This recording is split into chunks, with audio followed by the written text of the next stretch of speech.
Une fois qu'on a créé notre application dans Slack, on va pouvoir se rendre au niveau des réglages dans App Home. Vous pouvez scroller tout en bas dans le sous-titre Message tab et cliquer sur la petite checkbox qui nous dit Allow user to send /command on message from message tab, ce qui signifie que tous les messages que l'application va nous envoyer sont exclusivement en message privé. Voilà, c'est pour éviter d'en avoir partout dans notre workspace.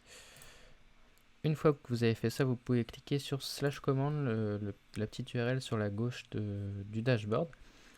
Alors les /command, c'est ce qui va nous permettre, en fait c'est le point d'entrée qui va nous permettre d'appeler notre application.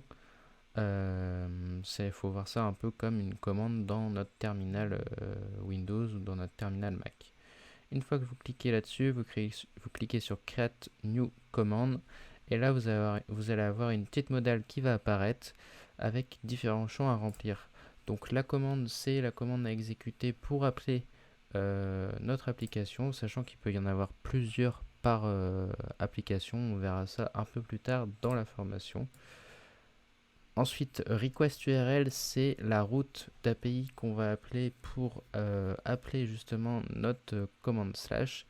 Donc là, ce qu'on va faire, c'est que c'est là où ngrok va entrer en jeu et on va taper ngrok http 3000 par exemple.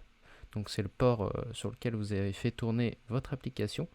Et donc on va rajouter le nom de domaine /slack/commands pour spécifier que le endpoint en fait pour nos commandes se trouve ici.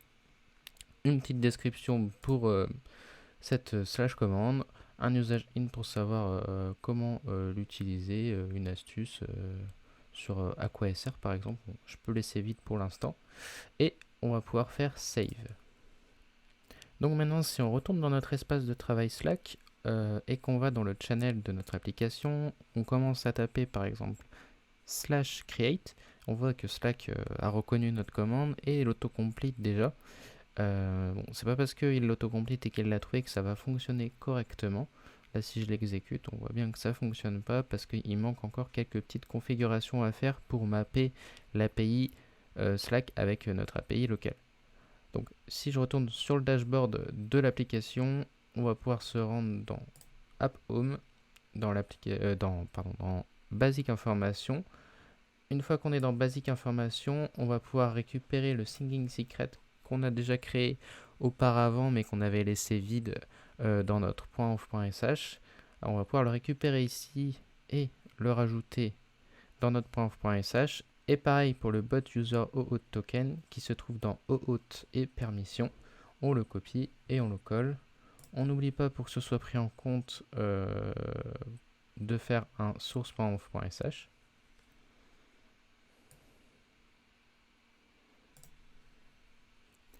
Et ça ne fonctionne pas tout à fait encore parce qu'il n'arrive pas à trouver la route /create de notre application, ce qui est normal vu qu'on ne l'a pas encore créée en fait en code. Elle n'existe pas. Donc on va voir ça juste après.